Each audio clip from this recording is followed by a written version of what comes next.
Hi guys, I'm Amber, this is Amber Online, and it's time for Spotlight on Comics.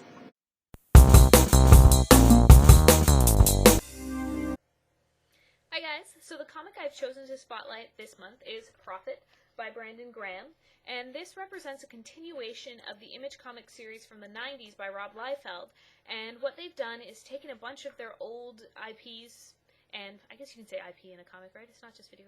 So they've taken a bunch of their old characters and stories and given them to new creative teams and sort of refreshed and revivified them and made them amazing again. So they've done this with Glory and with Prophet and with several other titles, and this month I'm talking about Prophet.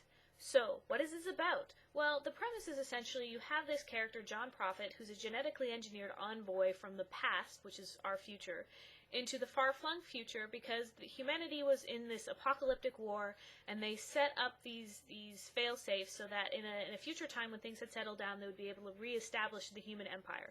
And this fail-safe is John Prophet, and he's been cloned a bunch of different times and engineered in a bunch of different ways for a bunch of different environments and sent out across the universe and across the galaxy to be there, to be ready when he needs to be activated.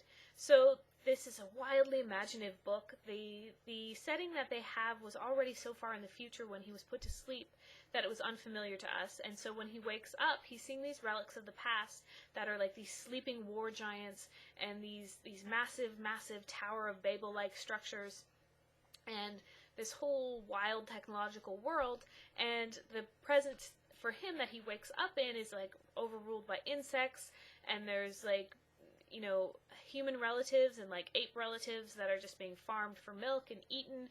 So you get some cannibalism going on in this book, and you get some sex with bug creatures going on in this book, and a lot of really weird things that happen, and a lot of really awesome graphic fight scenes and just really thoughtful science fiction, and it's kind of an amazing book. And the neat thing about it is that almost every issue in this is told by a different artist, and I say told by the artist because the writer has given them a lot of free rein to tell the story as they see fit.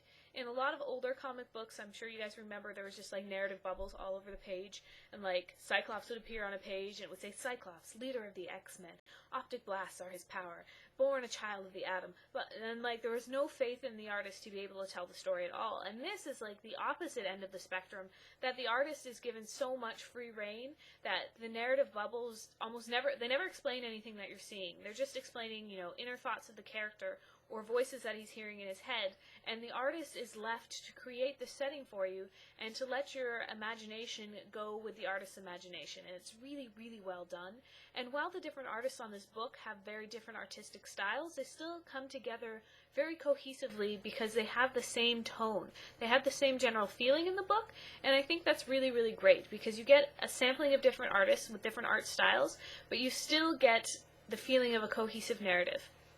And I think it's also very effective because there are several different John Prophets that are followed throughout this volume, and each artist follows different John Prophets, so each artist gives us sort of a different take in a different place, and it makes all the settings that they use throughout the galaxy seem very unique because they're all being covered by a different artistic perspective, which is pretty great. So again, this is a continuation, so it starts at number 21, you'll see on the back, because it's just going on from the numbering from the 90s series, but volume 1 is in fact where the new relaunch begins, and that's where you should start. I wouldn't worry about going back and reading issues 1 to 20.